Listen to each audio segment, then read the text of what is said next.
Assalamualaikum warahmatullahi wabarakatuh. Perkenalkan, nama saya Walda Widahidra dengan NIM 121230132. Di sini saya akan menjelaskan konsolidasi tanah untuk penyelesaian konflik di depan Jepang dalam kerangka reforma agraria studi kasus Kelurahan Parangtritis, Bantul, Yogyakarta.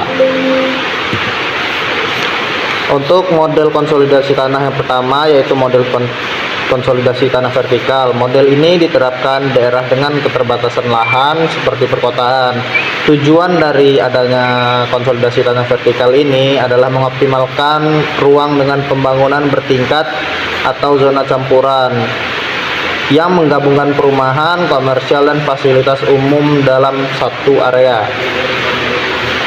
Yang kedua ada konsolidasi tanah horizontal. Konsolidasi tanah horizontal ini lebih sering diterapkan di lahan pertanian atau di daerah dengan luas tanah yang cukup. Model ini melibatkan penggabungan atau redistribusi tanah agar lebih efisien digunakan. Dalam kasus Kelurahan Parangtritis di Bantul, Yogyakarta ini, konsolidasi tanah horizontal digunakan untuk menyelesaikan konflik agraria terkait tanah tutupan Jepang. Lahan yang tidak memiliki kepastian hukum direstrukturisasi untuk kepentingan umum dan sertifikasi tanah bagi pemiliknya. Yang kedua, model konseptual yang dilaksanakan. Untuk model konseptual yang dilaksanakan di konsolidasi tanah ini, untuk penyelesaian konflik di tanah Parangtritis, model konsolidasi tanah ini diterapkan berorientasi pada reforma agraria dengan tahapan sebagai berikut. Yang pertama ada perencanaan konsolidasi tanah. Dalam perencanaan tersebut terdapat pemilihan lokasi. Yang kedua ada sosialisasi dan partisipasi masyarakat. Yang ketiga ada kajian tata ruang, dan yang keempat ada penyusunan desain awal. Yang kedua ada pelaksanaan konsolidasi tanah.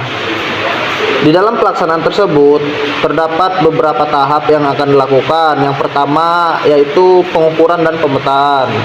Yang kedua ada penataan dan redistribusi tanah. Yang ketiga ada legalisasi aset dan sertifikasi tanah.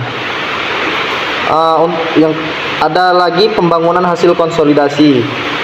Yang pertama ada pembangunan infrastruktur pendukung seperti jalur jalan lalu lintas selatan, JJLS, jalan desa, dan fasilitas pertanian. Yang kedua ada pemanfaatan tanah untuk pengembangan agrowisata dan ekonomi berbasis masyarakat.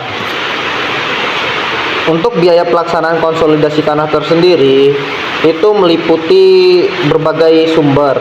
Yang pertama ada kontribusi masyarakat, yang mana masyarakat menyumbangkan sebagian tanah mereka untuk kepentingan umum, prasarana jalan, dan fasilitas sosial.